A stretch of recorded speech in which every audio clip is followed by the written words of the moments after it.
சரி கட்டி வர மாட்டேங்குது. இதுல செட் பண்ணிட்டு வர எங்க இருந்து பணத்தை கொடுக்கறது? சரிதான் பாமா. சொன்னதையே திரும்ப திரும்ப சொல்லிக்கிட்டு நான்சென்ஸ். நீ இப்ப போகல, உங்க போலீஸ்ல புடிச்சு கொடுத்துருவேன். போலீஸ்ல புடிச்சு கொடுக்கும்படியா? அப்படி நான் என்ன சார் செஞ்சுட்டேன்? அத்துமீறிய வீட்டுக்குள்ள நுழைஞ்சிருக்கே, அது போராது. போவலியே சிட் பண்ணு, உயிரை வாங்குறாங்க. சார், உங்களை தேடிட்டு ஒரு பொண்ணு வந்துக்கிறாங்க சார். என்ன தேடிக்கிட்டு பொண்ணா? ஆமா சார், நீங்க கூட அவங்களுக்கு ஒரு கண்ணாடி கொடுத்துதா டெவலப் பண்ண சொல்லாங்க சார்.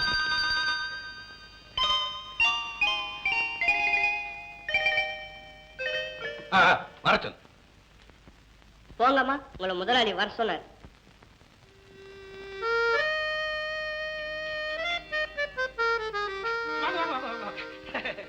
நானே ஹசிரி, அது அப்புறம் பேசுவோம். உட்காருங்க உட்காருங்க உட்காருங்க.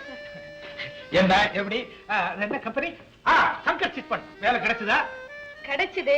கிடைச்சும் புண்ணியம் இல்ல சார். ஏன் ஏன் ஏன் ஏன் அப்படி? அந்த வேலையை விட்டுடலாம்னு தோணுது சார். ஐயோ, ஏன் வேலையை விடணும்? அதுவும் அந்த இடத்துல கிடைச்ச வேலையை போய் என்னது? பின் என்ன சார், 25 பேரை சிட் ஃபண்ட்ல மெம்பர்களா சேர்த்து விட்டாதான் டியூட்டியை பெர்மனன்ட் பண்ணி மாச சம்பளம் கொடுப்பாங்களாம். 25 ஆஃப்டர் 25. இது ஈஸி தானே? நானும் அப்படிதான் சார் நினைச்சேன். ஆனா ஒவ்வொரு இடத்துக்கும் போய் பார்த்தாதான் சார் புரியுது. சார், நாயை விரட்டுற மாதிரி விரட்டுறாங்க. உங்களையா? ஆமா சார். நாயை விரட்டுற மாதிரியா? ஆமா சார். என்னடா என்னடா என்னடா என்ன உருவம் இது? என்ன கண்ணு, என்ன கண்ணோ, என்ன கழுத்து? வச்ச கண்ணை என்னால எடுக்க முடியல. உங்களை போய் நாய விரட்டுற மாதிரி. கொடுமை, கொடுமையான உலகம் இது. ரொம்ப ரொம்ப கொடுமையான உலகம் சார். அதான் சார் பல இடங்கள் அலைஞ்சு என் மனசே ஒடிஞ்சு போயிடுச்சு. கடைசியா உங்களை பார்க்கலாம்னு. என்ன இருக்கு? அந்த சிட் ஃபண்ட்ல உங்களை ஒரு மெம்பரா சேர்க்கலாம்னு. கரெக்ட். சேர்ந்துடலாம் சேர்ந்துடலாம். உட்கார் உட்கார் உட்கார் உட்கார். இங்க பாருமா, 1000 2000 சேர்ந்தா என் கௌரவத்துக்கு அவ்வளவு நல்லா இருக்காரு. சேர்ந்தா ஒரு 50,000. சார், ரொம்ப தேங்க்ஸ் சார். பரவாயில்ல பரவாயில்ல, உட்காரு உட்காரு உட்காரு. நீங்க உட்காருங்க சார். ரெண்டு பேரும் உட்காருவா. அது என்ன கம்பெனி சொன்னேன்? Shankar chit fund. Shankar chit fund. அந்த பைய கம்பெனி எல்லாம் நம்பி இவ்வளவு பெரிய தொகையை போடணுமான்னு தான். சார், அந்த கம்பெனி நீங்க என்ன நினைச்சீங்க? சொல்லுங்க. கோடீஸ்வரன் கம்பெனி சார். அது மட்டும் இல்ல, அவங்களுக்கு இதை தவிர ஏராளமான பிசினஸ்லாம் இருக்குதான். இந்த சிட் ஃபண்ட் அவங்களுக்கு ஒரு சிம்டா பொடி போடுற மாதிரியா சார்? இருக்கலாம், அப்படித்தாமா சொல்லுவானுங்க. உள்ள பூந்து பார்த்தா 1008 ஓட்டை இருக்கும். சார், நீங்க சேர்ந்தா சேருங்க. இல்ல நான் நேரா அந்த கம்பெனி போய் எனக்கு வேலை வேண்டாம்னு சொல்லிட்டு நான் வீட்டுக்கு போய் சேர. அந்த இடத்துக்கு நீங்க வரக்கூடாது. வேலையை விட்டுருவேங்கிற இடத்துக்கு நீங்க வரக்கூடாது. நீங்க பெர்மனன்ட் ஆகணும் அந்த கம்பெனிக்கு. அதுக்காக நான் சிட் ஃபண்ட்ல சேரது மட்டும் இல்ல, என் ஃப்ரெண்ட்ஸுகளா சேர வைக்கிறேன். உங்களுக்கு 25 பேர் ஃப்ரெண்ட்ஸ் இருக்காங்களா? ஆயிரக்கணக்கா இருக்காங்க. போன் பண்ணனா வேன்ல வந்து இறங்குவாங்க. நீங்க அந்த சாரத்தை கொடுத்து போங்க. Thank you sir. சார், நாளைக்கு நான் இங்க வந்து உங்களை பார்க்கட்டுமா? இங்க வரக்கூடாது. இது வந்து பிரஸ் ஆபீஸ். பிரஸ்னா என்ன தெரியுமில்ல? பிரஸ். அப்படி ஆயிடும். இங்க அடிக்கடி சந்திச்சு பேசக்கூடாது. நான் சொல்ற இடத்துக்கு நீங்க வருவீங்கல்ல? எங்க வேணாலும் வரேன் சார். அது போதும் அது போதும். உட்காருங்க உட்காருங்க. உட்கார்ந்து சந்திக்கிற இடத்தை பத்தி பேசுவோம். கடற்கரை இருக்கே, அதாவது பீச். அத பத்தி உங்க அபிப்பிராயம் என்ன? ஏன் பீச்சுக்கு என்ன? தரன் மாறனே. பீச் எந்த இடத்துல சார்? உங்க இஷ்டம் உங்க இஷ்டம் உங்க இஷ்டம். ஆல் இந்தியா ரேடியோக்கு முன்னால விளம்பரம் ஆயிடுமே. வர்த்தக ஒலிபரப்பு நடக்கிற இடமாச்சு. எல்லாம் சேர்ந்து வெளியே வந்துருச்சுன்னா போலீஸ் ஐடி ஆபீஸ்க்கு முன்னால புடிச்சிடுவானே. சந்தேக கேஸ்ல நானும் ஒரு மாதிரி இருக்கேன், நீங்களும் ஒரு மாதிரி இருக்கீங்க. கேஸ் நடத்துறோம், வெளியே வர்றோம், அதெல்லாம் வேற. முதல்ல புடிச்சுட்டா கண்ணகி சிலைகிட்ட நின்னு பேச முடியுமா? கச்ச கச்சன்னு இருக்குமே. திருவல்லிக்கேணியாச்சே. வள்ளுவர் சிலைகிட்ட. கரெக்ட். வாழ்க்கையின் நெறிமுறைகளை தெள்ள தெளிவா எடுத்து சொன்னவன் அவனை விட எவனும் இல்ல. அவன் சில கிட்ட ஒரு வேலையை காணும். நம்ம அங்கேயே மீட் பண்ணுவோம். கமா. ஹலோ சங்கர், நீயா? நான் உன்னை பார்க்க புறப்பட்டேன். அப்படியா? என்ன சமாச்சாரம்? நாளைக்கு என் சக்கர ஆலையில சம்பள தேதி. 30,000 ரூபாய் பணம் வேணும். 15,000 ரூபாய் தான் பேங்க்ல டிராப் பண்ணிருக்கேன். நீதான் ரொக்க புள்ளியாச்சே, உன்கிட்ட 15,000 கடன் வாங்கி அட்ஜஸ்ட் பண்ணலாம்னு புறப்பட்டேன். அப்படியா? சரி தரேன். வந்து நம்ம சிட் ஃபண்ட்ல நீ ஒரு மெம்பரா சேரணுமே. இப்பவா? இப்ப 1000 ரூபாய் கட்டினா போதும். என்னடா இது? நான் உன்கிட்டயே பணம் கடன் வாங்கலாம்னு புறப்பட்டுக்கிட்டு இருக்கேன். என்கிட்ட பணம் கடன் கிட்ட நான் எங்கடா போவேன்? அந்த 1000 ரூபாயை நானே தந்தாடுறேன்டா. நீ மெம்பரா சேர்ந்தா போதும்டா. அப்ப கூட சரிடா.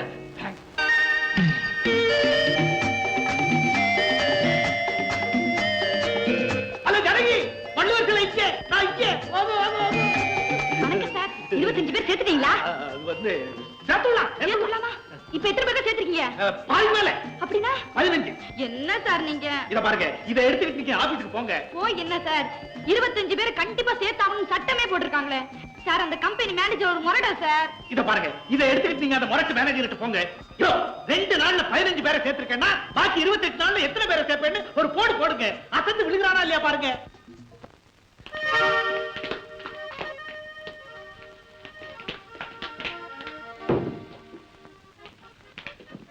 மேனேஜர். Yes sir. பொதுவாக நாட்டில் விலைவாசிகள் எக்கச்சக்கமாக அதிகரித்து, ஆமா, ஏறத்தாழ அதிகரித்து, மக்கள் அன்றாட வாழ்க்கை செலவுகளுக்கே சிரமப்பட்டு, மிக சிரமப்பட்டு, யோ, ரொம்ப கஷ்டப்படுறாங்கய்யா. அதனால நாமும் நம்முடைய கம்பெனியின் சட்ட திட்டங்களை மாற்றிக் கொண்டால் ஒழிய, யோ, காலத்தோட முடியாதியா. எப்படி மாத்தணுமோ அப்படி கேளும். மற்றதெல்லாம் அப்புறம் விவாதிப்போம். நம்பர் 1, 25 மெம்பர்களை சேர்த்தால்தான் ஏஜென்ட்களை பர்மனன்ட் ஆக்கி சம்பளம் கொடுப்பது என்ற ஒரு சட்டம் இருக்கிறது அல்லவா? ஆமா. அதை உடனடியாக மாற்றியாக வேண்டும். அதைத்தானே நான் அப்பவே சொன்னேன். 5 கட் பண்ணி 20 ஆக்கிடுவோம்னு. தாங்காது. வேற எப்படியோ 20 கட் பண்ணி 5 வையா. அடடா, என்ன இது நிபந்தனை இல்லாம சரணாகதி அடைஞ்ச மாதிரி.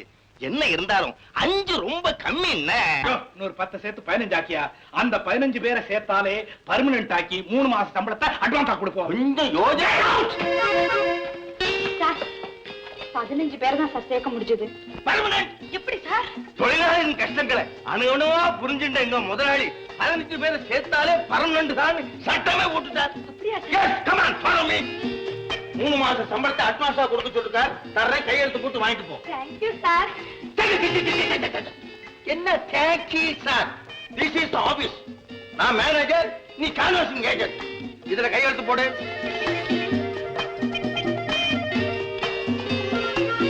சார், இவ்வளவு கருணை உள்ளம் படிச்ச நம்ம முதலாளிய நான் கொஞ்சம் பார்க்கலாமா சார்? Wait.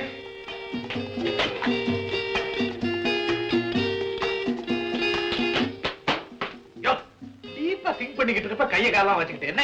ஒரு பெண்ணு 15 பேரும் மெம்பரா சேர்த்துட்டா. பொண்ணா? ஆமா.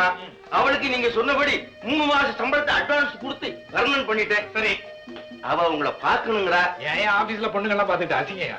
சரி சொல்லிடுறேன். இல்லையா, பாக்கலாங்கிறீரா? தோஷம் இல்லை. அது இல்லைன்னா வர சொல்லு. போ. பாஸ்கிட்ட நான் பர்மிஷன் வாங்கிட்டேன். போ.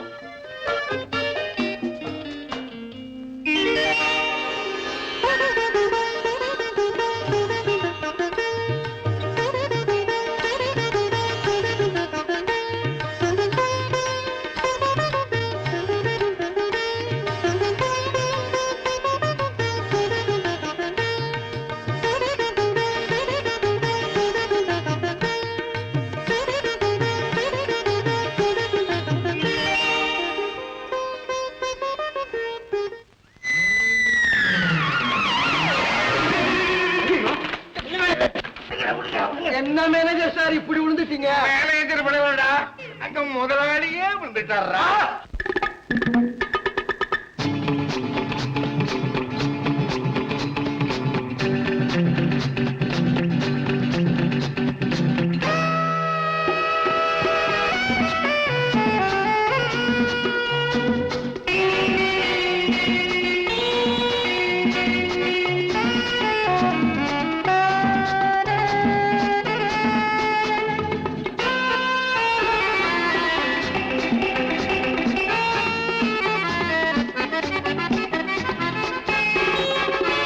Hello sweety, hello hello sweety, hello.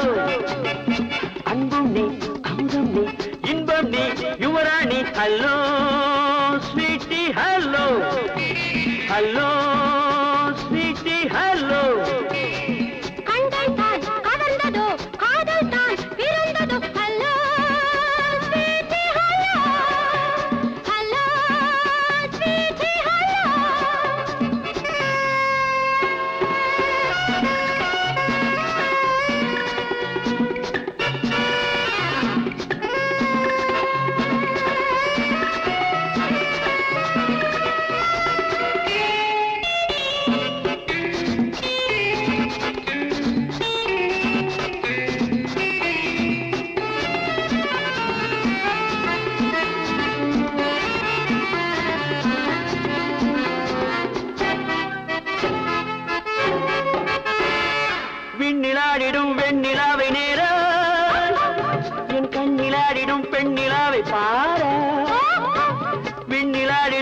வெண்ணிலாவை நேர என் கண்ணிலாடிடும் பெண்ணிலாவை பாரா முன்னழகு பின்னழகு பொன்னழகு பூவழகு முன்னழகு பின்னழகு பொன்னழகு பூவழகு பொருந்தும் சிறந்த விருந்தை நிமிர்ந்து பார்.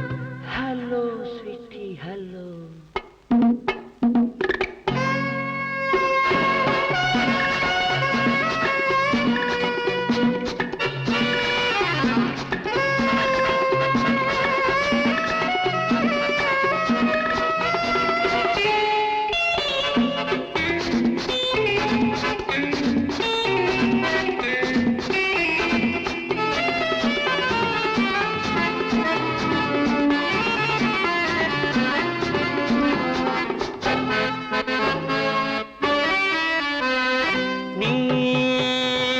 கரும்பு நான் உண்ணும் எறும்பு நீ வண்ண கரும்பு நான் உண்ணும் எறும்பு இன்னும் ஏன் இந்த குறும்பு மலர் விரிந்தது முகத்திலே குலவும் இன்பமோ அகத்திலே தழுவி நின்றிடும் சுகத்திலே